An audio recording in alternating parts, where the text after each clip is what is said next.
السلام علیکم ورحمۃ اللہ وبرکاتہ۔ وعلیکم السلام ورحمۃ اللہ وبرکاتہ۔ ایک مقتدی اگر فرض نماز میں شامل ہوتا ہے اور اس کی پہلی رکعت نکل جاتی ہے اور اس کے بعد امام صاحب نے نماز مکمل کر کے جب سلام پھیرتے ہیں اور مقتدی بے خیالی میں ایک طرف سلام پھیر لیتا ہے، پھر اسے یاد آتا ہے کہ میں نے تو ایک رکعت میری نکل گئی ہے، اور دوبارہ وہ امام صاحب کے سلام پھیرنے سے پہلے وہ کھڑا ہو جاتا ہے،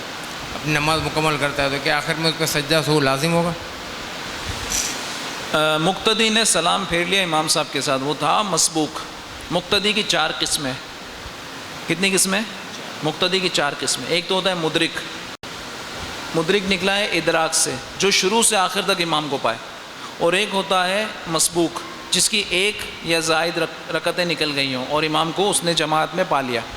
اور ایک ہوتا ہے لاحق۔ لاحق یہ ہوتا ہے جیسے امام مسافر ہے، اس کو شروع سے پایا اور آخر میں امام نے قصر نماز ادا کی اور 2 رکعت پہ سلام پھیرا اور وہ تیسری رکعت کے لیے کھڑا ہو گیا، اس کو 2 رکعتیں بغیر قرات کے سورہ فاتحہ کی مقدار خاموش کھڑے رہنا ہے، اس لیے کہ وہ ابھی تک امام کی اقتداء میں ہے، اگرچہ امام کو کلام جائز ہو چکا، وہ سلام پھیر چکا، تو وہ کھڑے ہو کے دونوں رکعتوں کے اندر قراءت کی مقدار، سورہ فاتحہ کی مقدار خاموش کھڑا رہے گا، وہ کہلاتا ہے لاحق۔ اور ایک چوتھی قسم ہوتی ہے مسبوق لاحق یا لاحق مسبوق۔ وہ اسی مسافر کی مثال لے لیجئے کہ اگر اس کے ساتھ اس کی 1 رکعت گزر گئی اور اس کے بعد اس نے صرف 1 رکعت میں عصر یا عشاء کے فرض میں پایا اس کو، تو وہ مسبوق بھی ہوا اور لاحق بھی ہوا۔ تو مسبوق اس طرح سے ہوا کہ اس کی 1 رکعت چھوٹ گئی، اور لاحق اس طرح سے ہوا کہ ابھی اس نے 2 رکعتیں بغیر قرات کے ادا کرنی ہیں۔ وہ مسبوق لاحق کا حکم یہ ہوتا ہے کہ وہ جب کھڑا ہوگا تو پہلے قرات والی رکعت ادا کرے گا، پھر تشہد کرے گا 2 رکعت کا، اور اس کے بعد 2 رکعتیں بغیر قرات کے ادا کرے گا۔ جو صورت آپ نے بتائی وہ صرف مسبوق کی ہے، خالی مسبوق ہے۔ اس صورت کے اندر وہ کیا کرے گا؟ اس کے لیے ویسے تو حکم یہ ہے کہ جب امام صاحب پہلا سلام پھیرے تو وہ خاموش ابھی ٹھہرا رہے، اور اس ٹھہرنے کی وجہ یہ ہوتی ہے کہ ہو سکتا ہے کہ امام سے کوئی ایسا سہو واقع ہوا ہو جس کی وجہ سے سجود سہو اس پہ لازم آئے ہو، تو اگر سجدہ سہو امام کر رہا ہے تو وہ سجدہ سہو میں بھی امام کا ساتھ دے گا، دوسرے سلام پر اس کو اللہ اکبر کہہ کے کھڑے ہونا ہے۔ اگر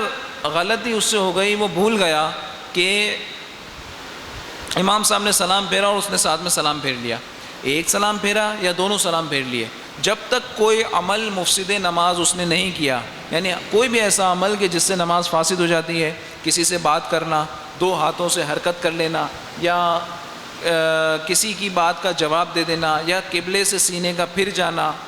کوئی بھی ایسا کام نہیں کیا جو اگر نماز کے اندر ہوتا اور وہ کرتا تو نماز فاسد ہو جاتی، اگر ایسا کوئی کام نہیں کیا تو اس کے لیے لازمی ہے کہ وہ اپنی جو فوت شدہ رکعت ہے اس کو ادا کرنے کے لیے اللہ اکبر کہتا ہوا کھڑا ہو جائے، اور ثنا بھی پڑھے، تعوذ و تسمیہ پڑھے، سورہ فاتحہ پڑھے، اس کے ساتھ سورت ملائے، رکوع میں جائے اور بقیہ نماز پوری کرے، اور آخر میں سجدہ سہو کرے، اس لیے کہ اس نے سلام جو ہے وقت سے پہلے پھیر دیا۔ واللہ تعالی اعلم۔